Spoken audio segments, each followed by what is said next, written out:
भगवते महापुराण पुरुषोत्तमाय नमो नमः। नारायणाय नमो नमः। शालिग्रामाय नमो नमः। ओम पाद्योर्पाद्यम हस्त्योर्घ्यम मुखे आत्मनीयम सर्वांगे स्थानीयम जलम समर्पयामि। हाँ एक ही चित्र होता है।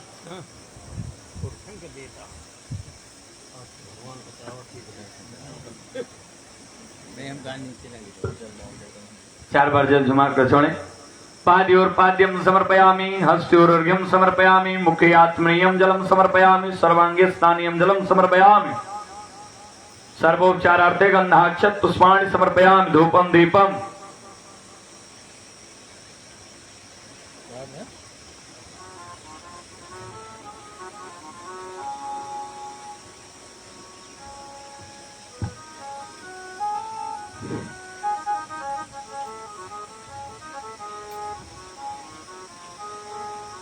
ओम ब्राह्मणोऽस्य मुखमासीत् बाहो राजन्याकृतहुरो तदस्य जदवैश्यापदभ्यागुं शूद्रो अजायत। ओम धूपम् आग्राप्यान् धूपान्ते दीपम् कदली गर्भसम्भूतं कर्पूरेण प्रदीपितम् आरार्तिक्यम् अहं कुर्मे पश्य मां वरदो भव।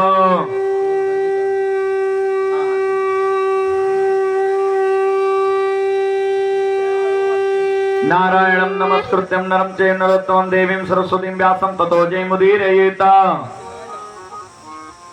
दीपान्ते आचमनीयं जलं समर्पयामि नैवेद्यं सुभोजयामि।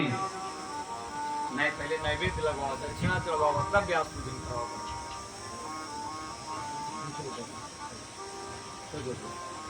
एक फूल चढ़ावा फूल चढ़ावा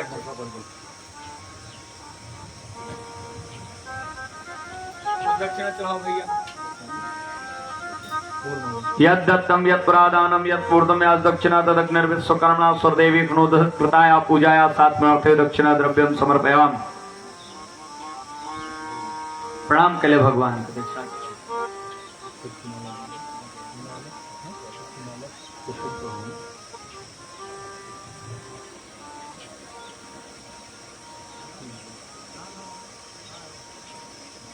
मल्लिकादीन सुगंधीनि मालत्यादीनि प्रभु मया हृतानि पूजार्थं पुष्पाणि प्रतिगृहीतानि। लक्ष्मी वसत्पुष्पेषु लक्ष्मी वसत्पुष्करे श्यामे वसतु वै नित्यं सौमनस्यं तथा पुष्पमालां समर्पयामि भगवते नमः। प्राण पुरुषोत्तमाय नमो नमः। अभ्यासी की चंदन लगावा।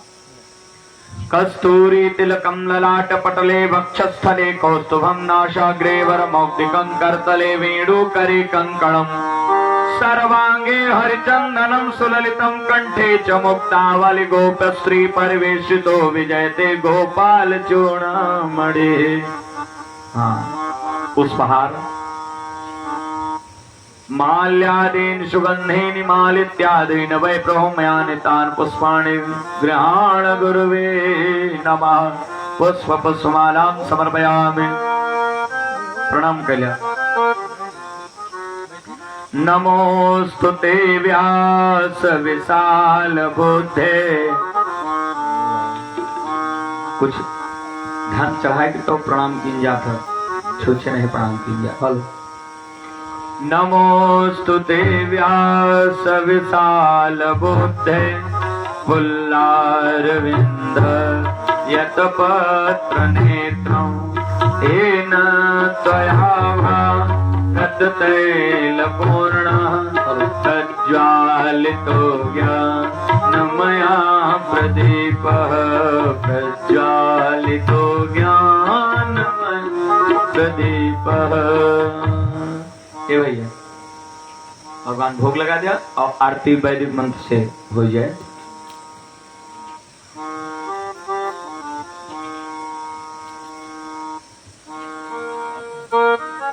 ओम चंद्रमा शंख बजाए।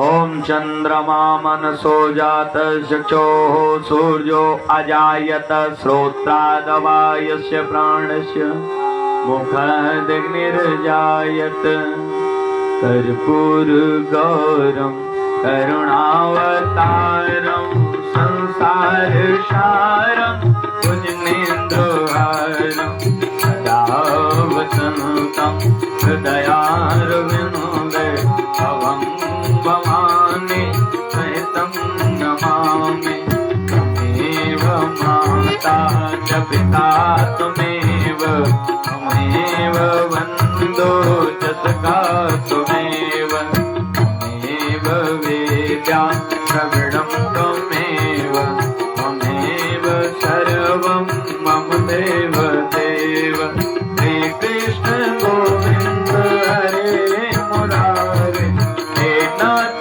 नारायण वासुदेव हे नाथ नारायण वासुदेव हे नाथ नारायण वासुदेव आरार्तिक्यं दृश्यामि दीपान्ते आत्मनीयं जलं समर्पयामि दीपान्ते आत्मनीयं जलं समर्पयामि प्रेम से बोलो भागवत भगवान की आज के आनंद की सत्य सनातन धर्म की गंगा मैया की गायत्री माता की सदगुरुदेव भगवान की बैठ जाए अपने अपने स्थान पर सभी लोग एकाग्र चित्त होकर के भगवान की रसमय कथा का रसपान करें।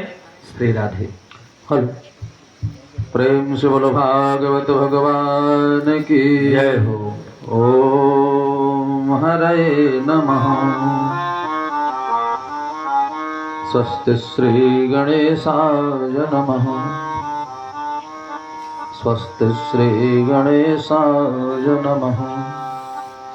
अस्ति स्वस्तरुणी कराग्र विगलत् कलपप्रसूना प्लुतम् वस्तो प्रस्तुत वेणुनादलहरि निर्वाण निरव्याकुलम् हस्तं शस्त्रनिबद्धनी बिबिलसत्कोऽपि समश्रावृतम् हस्तन्यस्तनतापवर्गमखिलोदारं किशोराकृतिः श्यामं हिरण्यपरिधिं वनमालवरः धातुप्रबालनटवेशमनुव्रतांसे विन्यस्तहस्तमितरेण धुनानमब्जम् कर्णोत्पलालककपोलमुखाब्जहासम् अतुलितबलधामं हेमशैलावदेहं धनुजवनकृशानं ज्ञानिनामग्रगण्यं सकलगुणनिधानं वानराणामधीशं रघुपतिप्रियभक्तं वातजातं नमामि।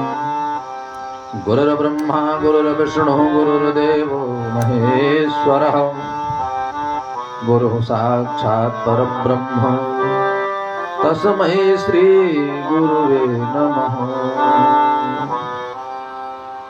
ब्रजराज से नाता जुड़ा जब है जग की तब क्या परवाह करें, हम याद में रोते रहे उनकी पलकों पर अश्रु प्रवाह भरे। जितने हमसे वह दूर रहे उतना हम उनको याद करें। सुख अद्भुत प्रेम की पीड़ाओं में हम आह भरे वह वाह करें। ब्रजे वसंतम नवनीत चौरम गोपांगनानां यदुकूल चौरम अनेक जन्मार्जित पाप चौरम चौराग्रगण्यं शिरसा नमामि। ब्रज पवन गोपी सुमन श्री राधा मकरंद ब्रजवासी तरुवर सकल मधुकर श्री नंदनंद। हे पार्थ के सारथी तुम कहाँ कोटि प्रणाम, मेरे मन तुरंग की थामो नाथ लगाओ। अग पवित्र तीर्थ गमन कर पवित्र दियो दाम, और मुख पवित्र तब होते हैं जो बोलो राधे श्याम। प्रेम से बोलो भागवत भगवान की जय हो। कथा में प्रवेश करने से पहले सभी भक्त 2 बार भगवान नाम संकीर्तन करेंगे मन वाणी जिह्वा को पवित्र करने के लिए। उसके बाद भगवान की कथा।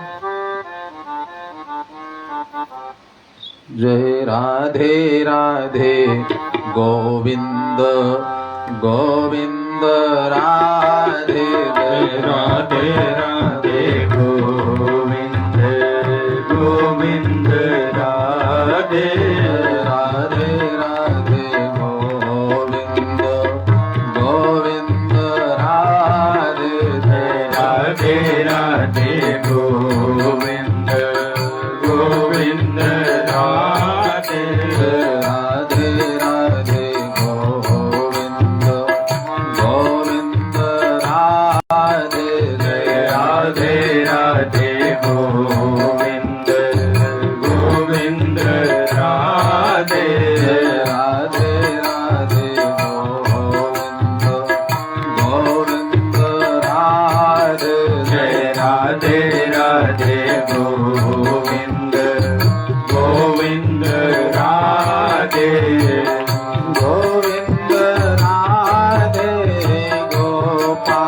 भक्तवत्सल भगवान की जय हो।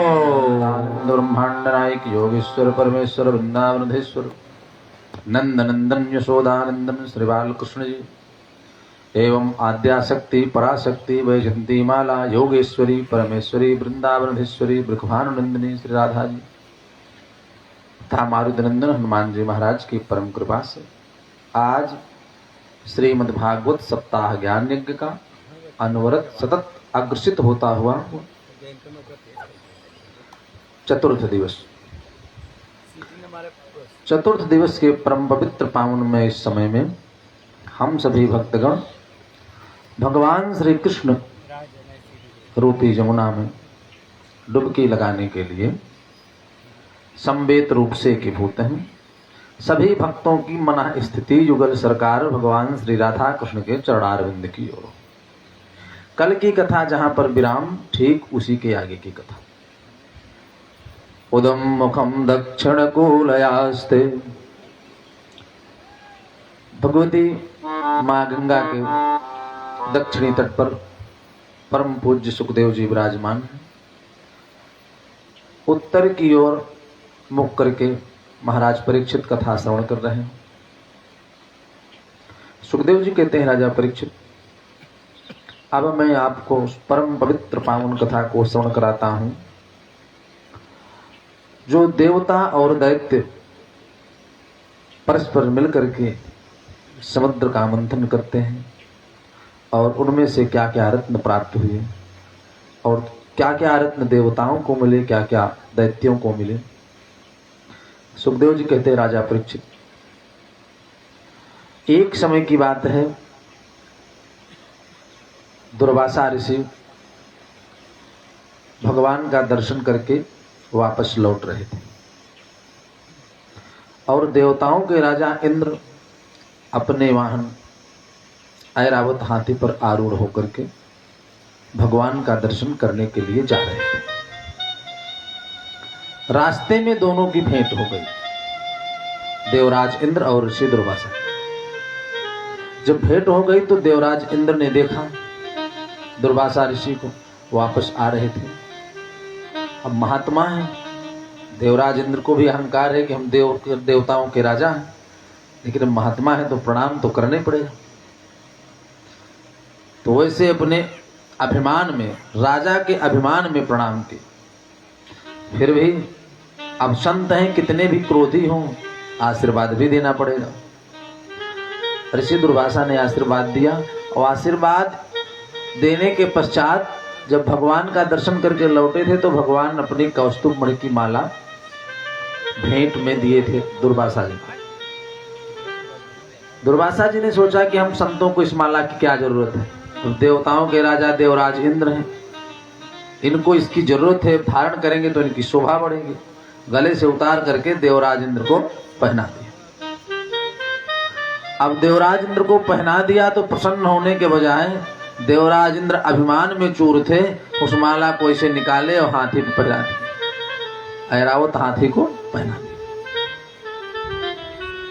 दुर्वासा ऋषि से विदा लेकर के थोड़ी दूर बढ़े ही थे कि हाथी का उन्मत्त स्वभाव सिर से झटक करके माला को नीचे गिराया और पैर से कुचलती हुई आगे बढ़ी।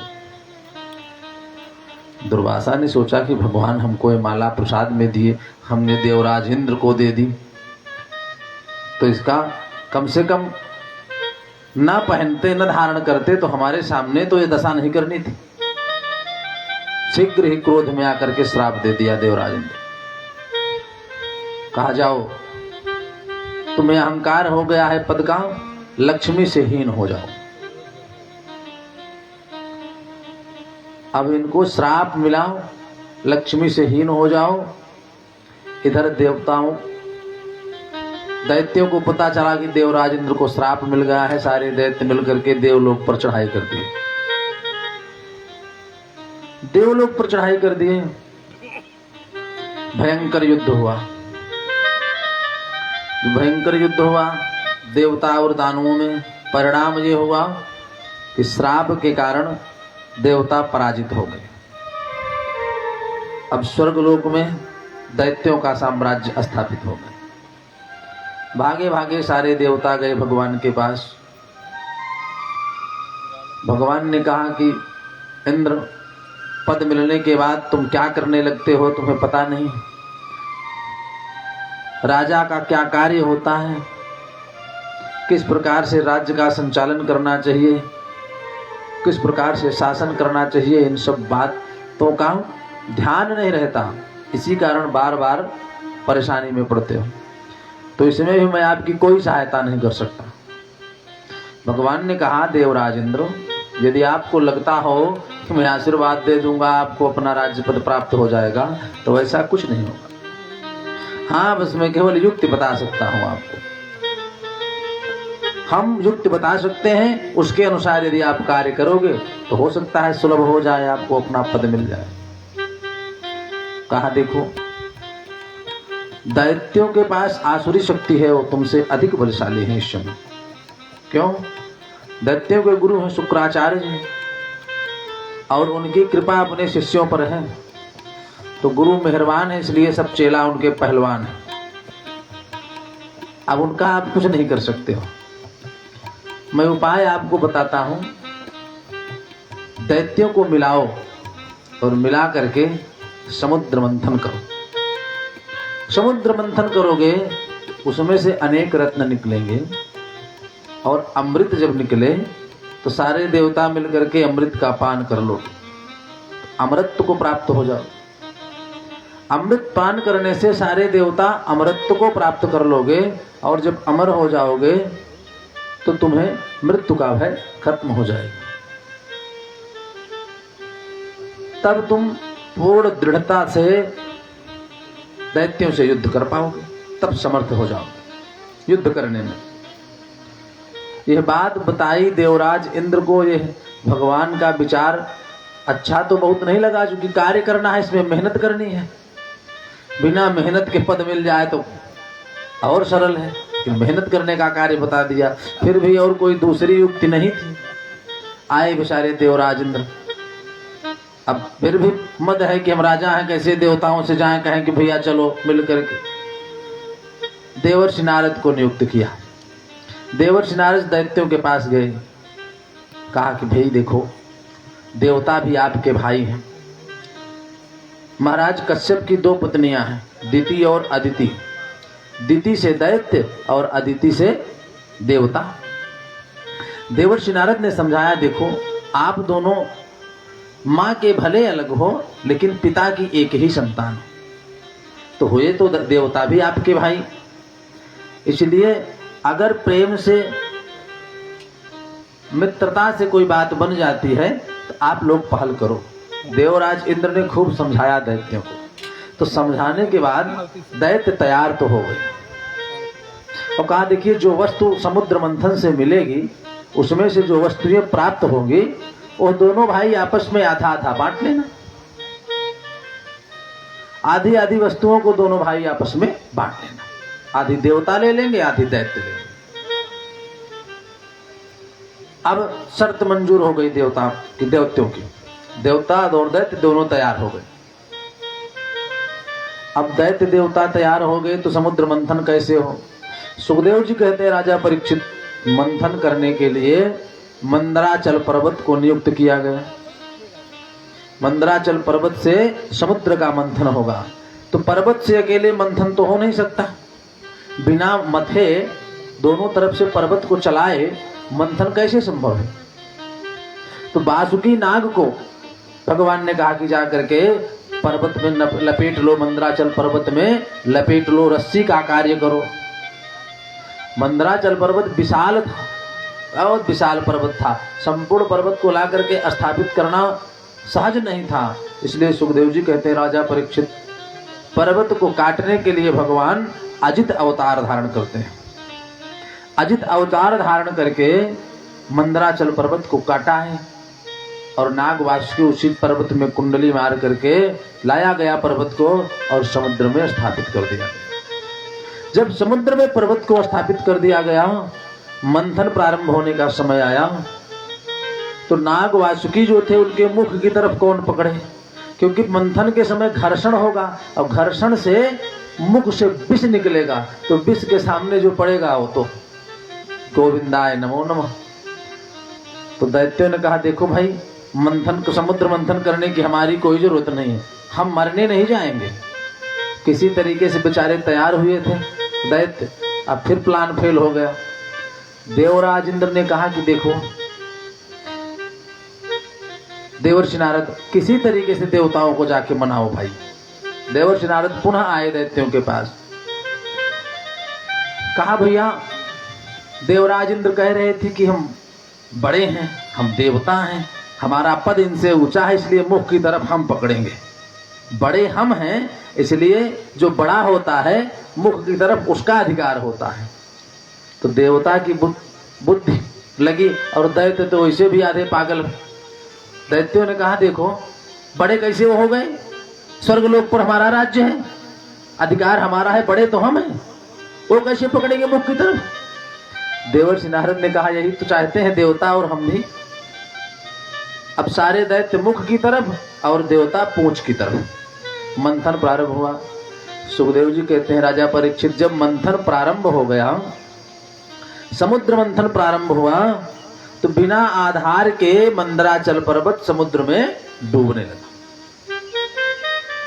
बिना आधार के मंदराचल पर्वत समुद्र में डूबने लगा। बिना किसी आधार के पर्वत रुके कैसे। अब नाग वासुकी जो था सर्प, उसमें तो इतना साहस था नहीं कि पर्वत को उठा करके उसके भार को बराबर करके मंथन करता। जब मंदराचल पर्वत डूबने लगा, सुखदेव जी कहते हैं राजा परीक्षित, मंथन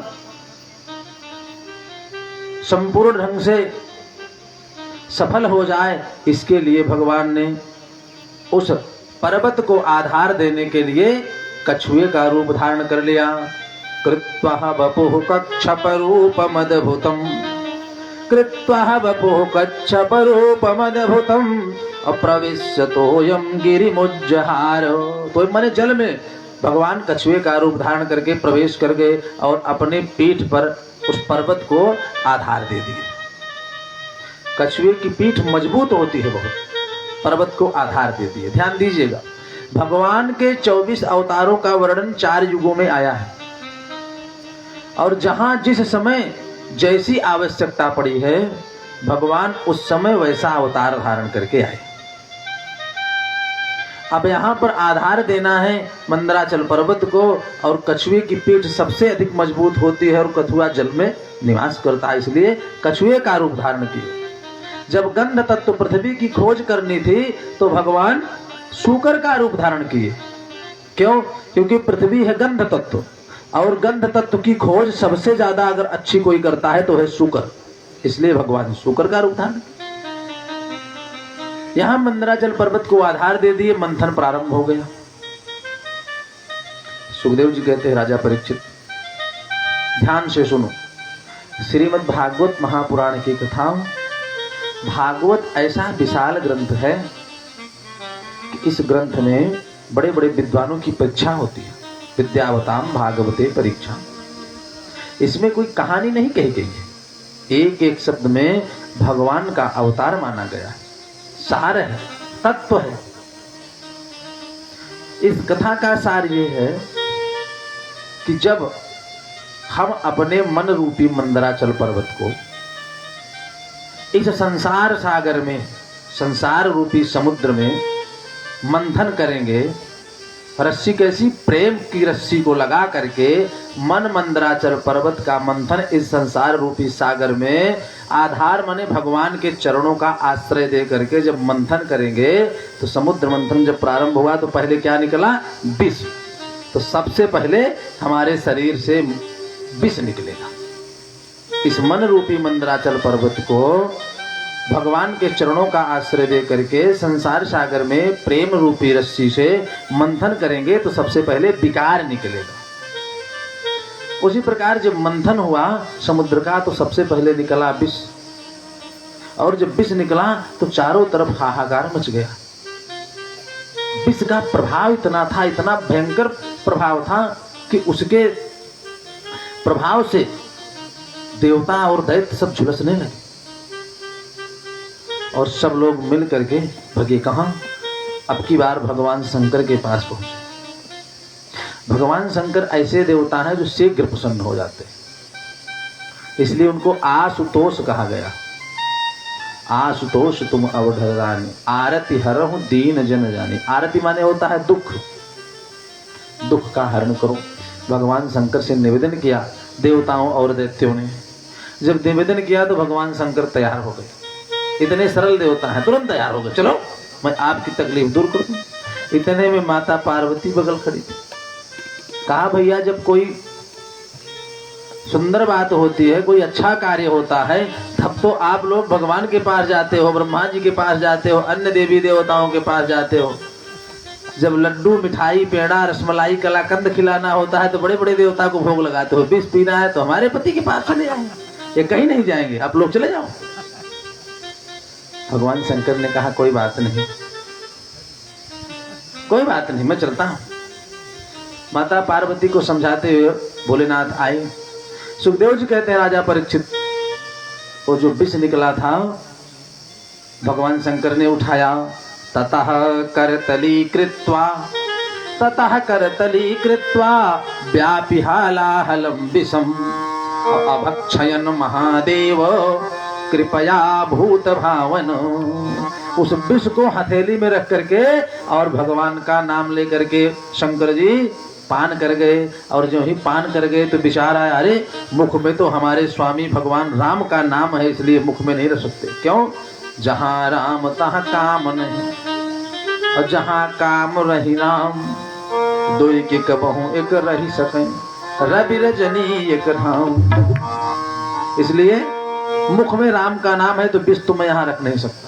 ये सोच करके भगवान शंकर ने विष को पिया और पी करके जो ही गले से नीचे उतरने लगा विष, फिर ध्यान आया मुख में राम है और हृदय में भगवान का नाम। हृदय में तो भगवान स्वयं विराजमान है, मुख में भगवान का नाम है और हृदय में भगवान स्वयं विराजमान है, इसलिए वहां विष को रखना ठीक नहीं है। तो फिर भीतर से विष को पुनः खींचा और खींच करके मुख और हृदय के बीच गले में धारण कर लिया। और विष का इतना प्रभाव था कि धारण करने के पश्चात भगवान शंकर का गला नीला पड़ गया। उसी स्थान पर भगवान शंकर का एक नाम और हो गया नीलकंठ। बोलो नीलकंठ भगवान की। विष का पान भगवान शंकर ने कर लिया, देवताओं और दैत्यों की समस्या दूर हो गई। मंथन पुनः प्रारंभ हुआ। अब वैसे मंथन प्रारंभ हो और घर्षण हो नागवासुकी में तो फुफकार निकले, और फुफकार निकले तो जो दैत्य मंथन करे मुख की तरफ पकड़े थे वो झुलस जाएं। 2-4 दैत्य तो रोजे मरते। दैत्यों ने कहा देखो देवर्षि नारद ने हमको फंसा दिया, बड़प्पन में आकर के हम लोग फंस गए, झूठी प्रशंसा में हम फंस गए। फिर मंथन प्रारंभ हुआ। जब मंथन प्रारंभ हुआ तो अब की बार कामधेनु गैया निकली। कामधेनु गैया निकली तो देवताओं ने ले लिया, देवताओं ने ले लिया। फिर मंथन प्रारंभ हुआ, उच्चई श्रवा घोड़ा निकला। अब की बार तो दैत्यों की बारी थी, दैत्यों ने ले लिया। फिर मंथन प्रारंभ हुआ। जो मंथन प्रारंभ हुआ है, मंथन अनवरत चल रहा है और एक एक वस्तु क्रम से निकल रही है। फिर जब मंथन प्रारंभ हुआ, ऐरावत हाथी निकला, वो देवराज इंद्र को मिला।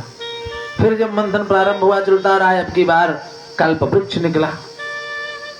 दैत्यों की बारी थी। दैत्य ने कहा कि अरे हम इस वृक्ष को लेकर के क्या करेंगे, कोई सुंदर वस्तु हो तो। कल्प वृक्ष स्वर्ग की वस्तु है, वो देवताओं को मिल गई। मंथन चल रहा है। अब की बार बारूणी मदिरा निकली।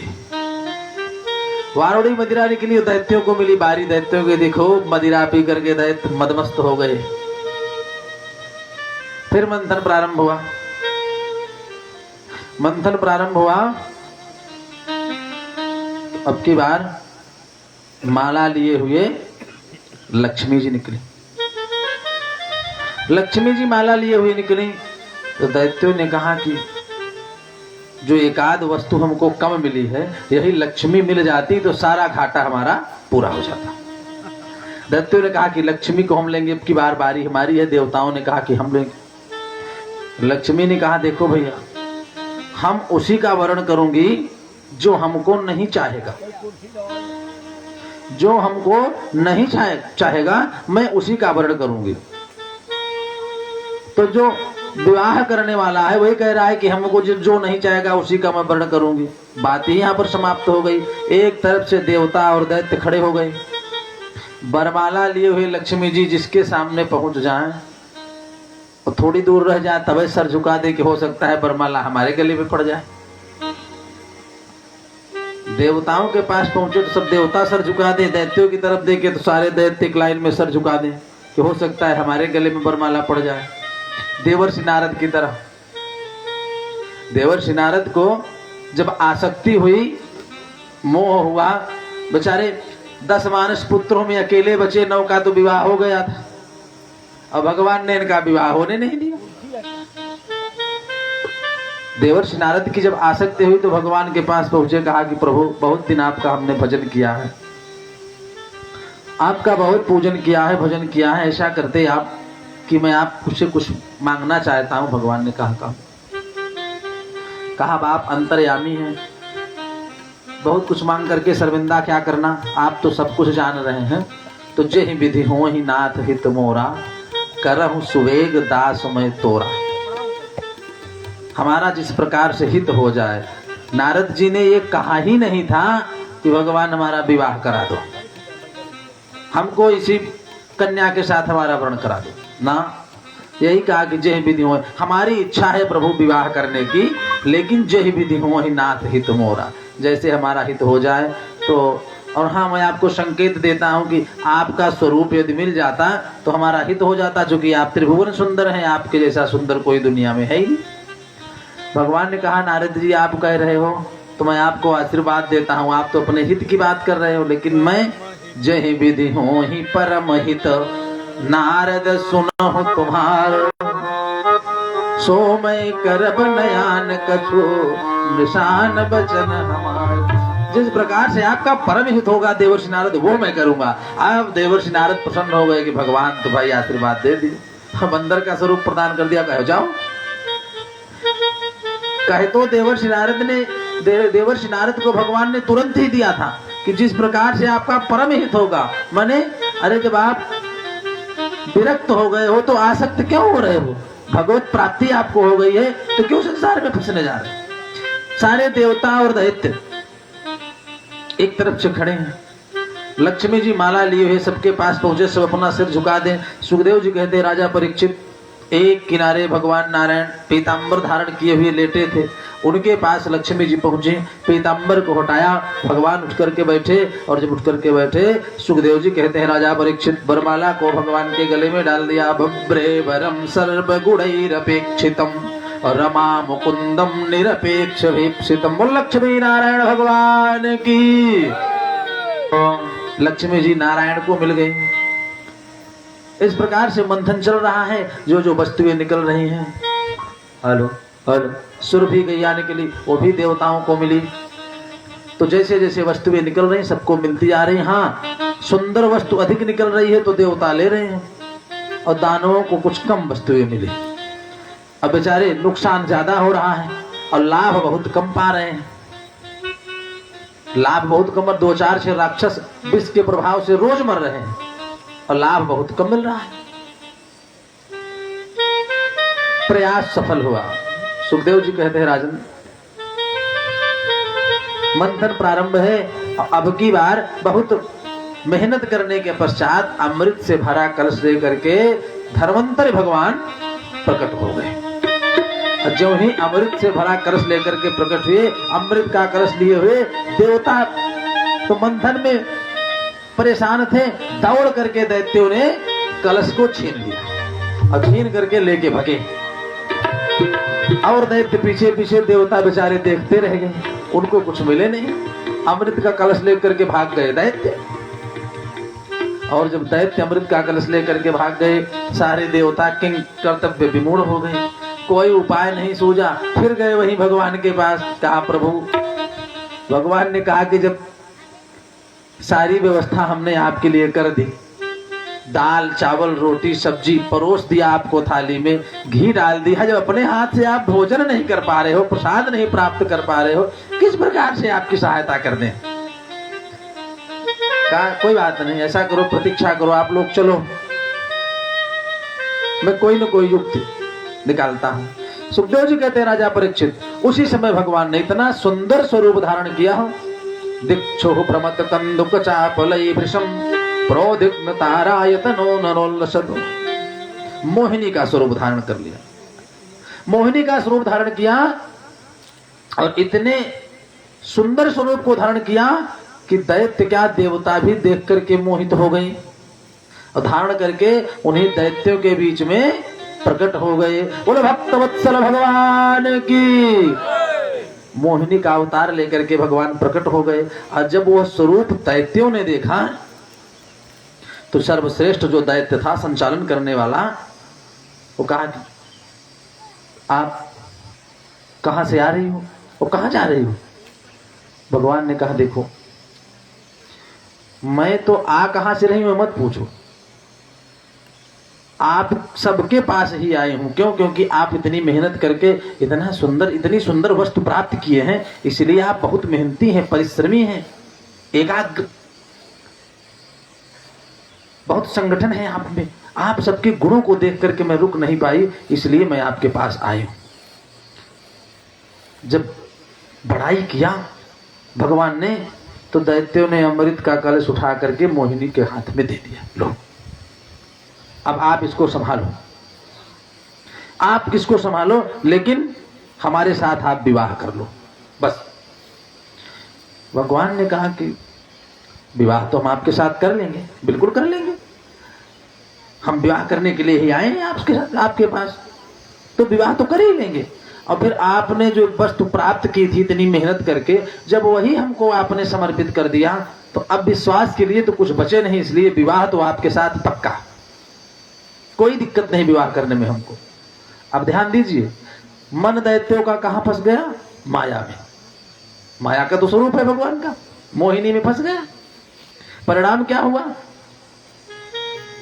मोहिनी में जब मन फंस गया तो भगवान ने देखा कि अब पूर्ण रूप से दैत्य हमारी तरफ आकर्षित हो चुके हैं, आसक्त हो चुके हैं। भगवान ने कहा देखो, आप लोग इतने न्याय प्रिय हो, सब सद्गुण आप में विद्यमान हैं, तो हैं तो आपके भाई ही देवता, मेहनत बेचारे वो भी किए हैं, यदि आपका आदेश हो, मोहिनी ने कहा दैत्यों से, यदि आपका आदेश हो तो ये तो अमृत है ही, इसमें का जो पानी वाला माल है ऊपर का पनिहा, वो दे दिया जाए बेचारे देवताओं को, और नीचे का जो गाढ़ा सुरक्षित अमृत है वो आपका तो है ही है, तो पनिहा माल थोड़ा सा इनको भी दे दिया जाए, बेचारे आपके साथ बहुत मेहनत किए। देखिए किस प्रकार से समझा रहे हैं। दैत्यों ने कहा जैसी आपकी इच्छा, आप अपनी इच्छा के अनुसार कार्य करो। भगवान ने देखा और देवताओं की तरफ इशारा किया, सब लोग बैठ जाओ लाइन लगा करके, इससे सुंदर समय नहीं मिलेगा। सारे देवता लाइन से बैठ गए। अब वही देवताओं को भगवान अमृत पिलाने लगे, कलश लेकर के धीरे धीरे अमृत पिलाने लगे। जब कुछ देर लगा तो दैत्यों ने सोचा कि कितना पनिहा माल है इसमें, कितना पानी भरा है, अब अमृत नहीं गांव का माठा हो गया, नीचे बैठ गया ऊपर पनिहा माल ऊपर। जब कुछ देर हो गया तो देवताओं को अमृत पिलाते पिलाते जब कुछ देर बीता तो दैत्य चिंता मग्न हो गए, अरे कितनी देर लग रहा है। तो दैत्यों में जो राहु था उससे नहीं रहा गया, वो समझ गया कि कोई न कोई चाल जरूर है। तो दैत्य राहु जो है देवता का वेश बना करके सूर्य और चंद्रमा के बीच में जाके बैठ गया। जब सूर्य चंद्रमा के बीच में जाकर के बैठ गया तो भगवान समझ तो गए, लेकिन पांत में भांति नहीं करना चाहिए। भगवान ने कहा अब इस पांत में भांति नहीं करनी, पंक्ति भेदिर भवेत कर्ण, पांति में भांति करने वाला काना होता है। इसलिए पंक्ति लगी हो, यदि आप कुछ परोस रहे हो तो उसमें चाहे जो बैठा हो सबको समान रूप से देना चाहिए। भगवान ने कहा कोई बात नहीं, अमृत तो तुमको भी पिलाएंगे। अब कलश से अमृत राहु को भी पिला दिया भगवान ने। राहु को पिला करके अमृत का कलश जब उसमें कुछ बचा नहीं तो फेंका और तुरंत अपने वास्तविक स्वरूप में आ गए। सुदर्शन चक्र को निकाल करके सर को अलग कर दिया। अमृत तो पी लिया था राहु ने, मृत्यु तो होनी नहीं थी, एक दैत्य और बढ़ गया, जो सर कटा वो केतु का रूप हो गया और शरीर राहु का रूप हो गया। सर को अलग किया भगवान ने राहु के, और वहां से अंतर ध्यान हो गए। और जब अंतर ध्यान हो गए तो सारे दैत्यों में हाहाकार मच गया। अरे वो तो छलिया आया, छल करके अमृत लेकर के चला गया, दुष्ट क्रोध आ गया। अब क्रोधावेश में आकर के देवताओं और दैत्यों में पुनः युद्ध प्रारंभ हो गया। खूब भयंकर युद्ध हुआ। अब की बार देवता अमृत पी लिए थे, तो मारे तो नहीं गए देवता।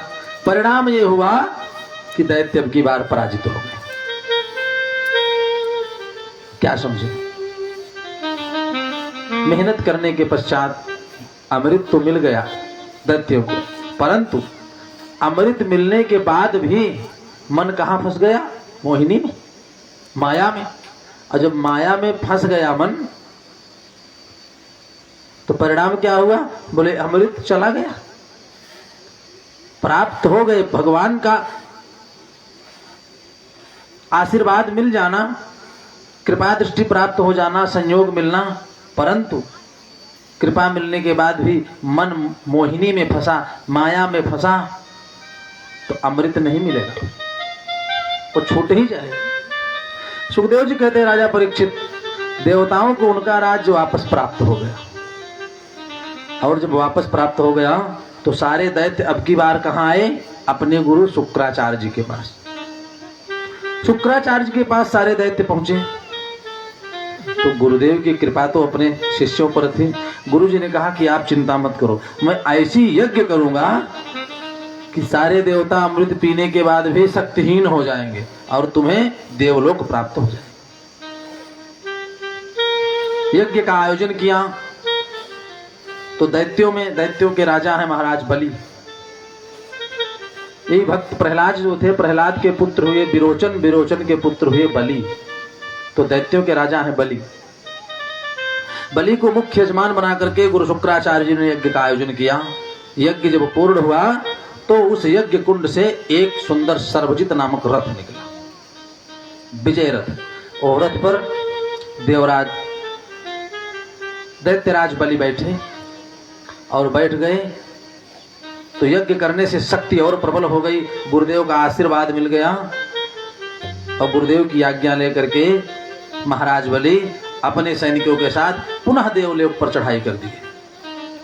फिर भीषण संग्राम युद्ध हुआ देवता और दानवों में। अब की बार गुरु की खूब कृपा थी, भगवान का आशीर्वाद था, यज्ञ भगवान का प्रसाद मिला था, सर्वजित रथ। इन सब कृपा के अनुसार दैत्यों की फिर विजय हो गई। देवता बेचारे भले अमृत पिए थे, मरे तो नहीं, लेकिन इतने मार खाए कि भाग भाग करके कंदराओं गुफाओं में जाकर के छुप गए। अब जिस सिंहासन पर देवराज इंद्र बैठते थे, उसी सिंहासन पर महाराज बलि बैठने लगे। और यही नहीं, इतना प्रताप था उस यज्ञ का कि तीनों लोगों में महाराज बलि का साम्राज्य स्थापित हो गया। सारे देवता बेचारे बेघर हो गए, इधर उधर मारे मारे फिरने लगे। मारे मारे फिरने लगे तो देवराज इंद्र की हिम्मत नहीं पड़ेगी अब कि बाहर भगवान के पास फिर चले जाएं। नहीं गए। सुखदेव जी कहते हैं, राजा परीक्षित, अब की बार कहाँ गए? सारे देवता हताश, उदास और निराश होकर के अपनी माता अदिति के पास गए। माँ के पास गए सारे देवता। माँ ने कहा, कोई बात नहीं, मैं तपस्या करूंगी, भगवान से याचना करूंगी, आप लोगों का कोई हल निकले, क्योंकि तीनों लोगों का स्वामी दैत्यराज बलि हो गए। माता अदिति ने अपने पति कश्यप से कहा कि आपके पुत्र इधर उधर कंदराओं में भटक रहे हैं, उनका राज्य छिन गया है, स्वामी ऐसा कोई उपाय करिए कि उनका राज्य उन्हें वापस मिल जाए। महाराज कश्यप और अदिति ने मिलकर के तपस्या किया, भगवान का आशीर्वाद लिया और वही वरदान मांगा जो मनु और शत्रुपा ने मांगा था, चाहूं तुम्हें समान सुत। भगवान ने आशीर्वाद दिया और मैया अदिति महाराज कश्यप ने आशीर्वाद लेकर के भगवान से पयोव्रत किया। पयोव्रत क्या है? फाल्गुन महीने के शुक्ल पक्ष में प्रतिपदा से लेकर के द्वादशी तक यह व्रत किया जाता है। इस व्रत में माताएं केवल दूध पी करके रहती हैं। 12 दिन का व्रत होता है। जिसको संतान की प्राप्ति ना होती हो, इस व्रत को करने से ऐसा शास्त्रों में वर्णन है कि संतान की प्राप्ति हो जाती है, भगवान की कृपा हुई तो। क्योंकि सब कुछ तो संभव है प्रभु की कृपा पर। देखिए, 2 बातें सत्य हैं। एक, जो नहीं हो सकता उसको हम आप कर नहीं सकते, और जो नहीं हो सकता उसको हम कर नहीं सकते, और जो होना है उसको हम आप रोक भी नहीं सकते। फिर चिंता किस बात की? अरे प्रभु को जो मंजूर होगा वो करेंगे। कर्म करना हमारे अधिकार में है, बस हम उसको सही ढंग से करते रहे। कर्म करते रहेंगे तो प्रभु प्रसन्न होंगे, और प्रसन्न होंगे तो हो सकता है कुछ आशीर्वाद मिल जाए। तो ये 12 दिन का व्रत होता है, पयोव्रत, जो फाल्गुन महीने के शुक्ल पक्ष में प्रतिपदा से लेकर के द्वादशी तक 12 दिन किया जाता है, केवल दूध पी करके। दूध पी करके श्रद्धा भक्ति पूर्वक यदि माताएं व्रत करती हैं, सुखदेव जी कहते हैं राजा परीक्षित, इस व्रत का यह प्रभाव है कि निश्चित ही पुत्र की प्राप्ति हो जाती है। तो माता अदिति ने पयोव्रत किया, 12 दिन तक दुग्धपान करके रही। भगवान की कृपा हुई, आशीर्वाद मिला, और परमात्मा स्वयं भगवान ब्राह्मण उस बटुक के रूप में, ब्रह्मचारी बटुक के रूप में 52 अंगुल का स्वरूप धारण करके भगवान कश्यप और अदिति के यहाँ प्रातः काल और दोपहर के समय प्रकट हो गए। बोलो 52 अवतार भगवान की। सुखदेव जी कहते हैं राजा परीक्षित, कश्यप और अदिति के यहाँ 52 भगवान प्रकट हो गए। और प्रकट हो गए 52 अंगुल के सुंदर ब्रह्मचारी स्वरूप को धारण करके भगवान जब प्रकट हुए, तो तंग वटुम वामनम दृष्ट्वा मोदमाना महर्षया, इस स्वरूप को देख करके सारे ऋषि मुनि देवता मोहित हो गए। सब आकाश मंडल से पुष्प वृष्टि करने लगे। तम वटुम वामनम दृष्ट्वा मोदमाना महर्षयः कर्माणि कारयामासु पुरस्कृत्यम अब्रवीतुम। सब लोग, सारे देवता, ऋषि, सब देवियां भगवान का दर्शन करने के लिए आए, और कुछ न कुछ सबने भगवान को प्रदान किया उस बटुक ब्रह्मचारी स्वरूप ब्राह्मण को। तम बटुम वामनम दृष्ट्वा मोदमाना महर्षयः कर्माणि कारयामासु पुरस्कृत्य तमब्रवीत्। बृहस्पति जी आए, सप्तऋषि आए, तो सप्तऋषि आए तो कुश का आसन दे दिए, कुशासन ने सप्तऋषयो ददात। माता सरस्वती आई तो उन्होंने माला दे दिया। बृहस्पति जी आए, गुरु थे देवताओं के, उन्होंने खप्पर दे दिया। माता अदिति ने देखा कि हमारा बालक लंग दिड़ंग खड़ा है, 52 अंगुल का एक लंगोटी दे दिया, लंगोटी पहन लिए। पृथ्वी मैया देखने के लिए आई तो पैर में कुछ नहीं था तो एक खड़ाऊ दे दी। दंडम सोमो वनस्पति, चंद्रमा देखने के लिए आए तो उन्होंने दंड धारण करने के लिए दिया, पलाश दंड दे दिया, उसको भी धारण कर लिए भगवान। उसी समय यज्ञोपवीत संस्कार हुआ। अब सब कुछ मिल गया, लंगोटी मिल गई, माला मिल गया, खप्पर मिल गया।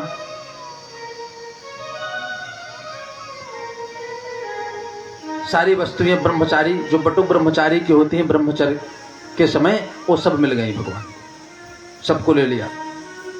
और आकाश मंडल से आकाश आए देखने के लिए तो छत्र प्रदान कर दिए, छाता मिल गया, छाता ले लिए, दंड है, यज्ञोपवीत, खड़ाऊ, माला, सब कुछ ले लिए। और ले लिए तो बृहस्पति ने जो खप्पर दिया उसको लेकर के, जब यज्ञोपवीत होता है, यज्ञोपवीत संस्कार ब्रह्मचर्य में प्रवेश करते हैं, ब्राह्मण को ब्रह्मचारी जब बनाया जाता है तो सर्वप्रथम उसको भिक्षा के लिए उसकी माँ के पास भेजा जाता है। तो माँ के पास बृहस्पति ने आदेश दिया कि जाओ माँ से आप भिक्षा ग्रहण करो।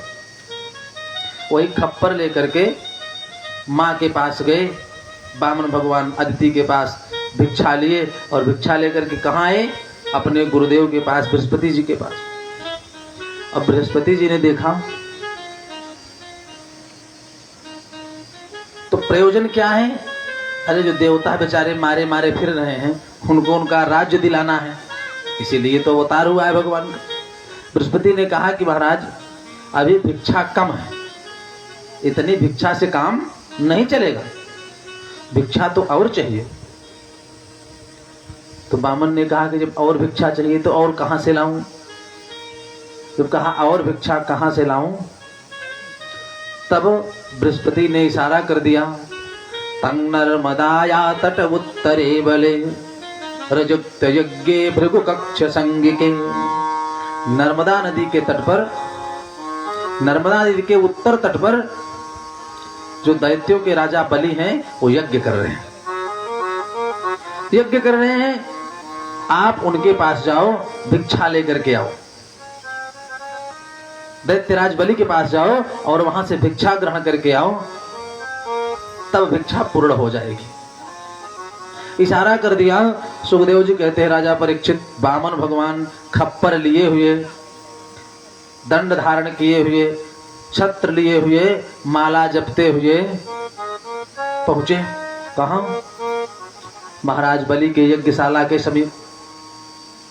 जब पहुंचे तो दूसरा काल लग चुका था, प्रातः काल का यज्ञ विराम हो चुका था। दूसरे समय प्रातः काल नियम था यज्ञ का कि महाराज बलि प्रातः काल प्रथम बेला में दान दिया करते थे, यज्ञ करते थे, खूब दान दिया करते थे। तो प्रथम बेला तो समाप्त हो चुकी थी। दूर से ही जब इनको देखा तो इनके रूप को देख करके बलि महाराज मोहित हो गए। इतना सुंदर स्वरूप था, और भी ब्रह्मचारी स्वरूप। बलि महाराज मोहित हो गए। यज्ञशाला से उठ करके जा रहे थे विश्राम गृह की तरफ, लेकिन फिर रुक गए। और जो ही वामन भगवान समीप पहुंचे, साष्टांग चरणों में प्रणाम किया। महाराज आप आए, आपका दर्शन हो गया हमको, मैं मान लिया कि हमारी यज्ञ सफल हो गई।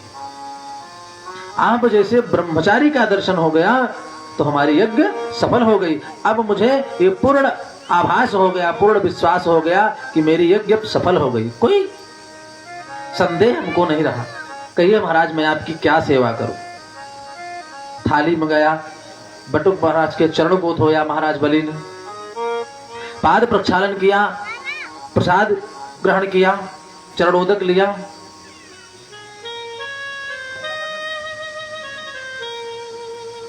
और चरणोदक लेने के पश्चात इतने द्रवीभूत हो गए बलि महाराज, द्रवीभूत होकर के कहने लगे कि आज हमारे पितर धन्य हो गए, आज हमारा कुल पवित्र हो गया। अद्यमः पितरः तृप्तन अत्यपावितम मे कुलम। आज हमारे पितर धन्य हो गए, हमारा कुल पवित्र हो गया। ऐसे बटुक ब्रह्मचारी का हमको जो दर्शन प्राप्त हो गया। पाद प्रक्षालन किया, जलपान कराने के पश्चात फिर पूछा कि महाराज किस कारण आपका आगमन हुआ, बताइए, मैं क्या सेवा करूं आपकी? आप ऐसे समय आए हैं यज्ञ के समय कि बहुत कुछ दान देने को मन कर रहा है। अब ये सारी बातें बलि कर रहे हैं। बटुक महाराज ब्राह्मण ब्रह्मचारी स्वरूप धारण किए हुए वामन भगवान खड़े हैं। मैं आपको दान देना चाहता हूं, क्या दान दे दूं बताओ? हाथी, घोड़े, सुवर्ण, हीरा, मोती, जवाहरात, जो आप चाहो मांग लो महाराज, जो कुछ भी चाहो आप मांग लो। आपको दान देने की बहुत इच्छा है हमारी, और मन में इतना विचार आ रहा है कि हम कितना दान आपको दे दें, कितना दान मैं आपको कर दूं। और सही बात तो यह है कि भगवान, हे महाराज, एक विचार हमारे मन में ही आ रहा है कि मैं आपका विवाह करा दूं। आप सोच रहे हो दैत्य कुल की कन्या से, तो दैत्य कुल की कन्या से नहीं, किसी आप ब्रह्मचारी बटुक हैं, बामन हैं, तो आपके जैसे कुल वाली, सुंदर कुल वाली कन्या को ढूंढ करके मैं आपको विवाह करा दूं। विवाह का सारा खर्च मैं वहन करूंगा, आपके रहने का पूरे जीवन का खर्च मैं वहन करूंगा। लेकिन आपको देख करके हमारे मन में इच्छा प्रकट हो रही। बोलो भक्तवत्सल भगवान की। आप लोग बैठ जाइए भैया। महाराज बलि ने कहा कि आप के स्वरूप को देख करके मन हमारा ये कह रहा है कि आपका विवाह करा दो। हमारी क्या दान दे दूं? आप मांग लीजिए और चिंता मत करिए। मां क्या है, सब कुछ तो है, किसी वस्तु की कमी नहीं। बामन भगवान कह रहे हैं बलि से कि हमारे पास किसी वस्तु की कमी ही नहीं है, सब कुछ है।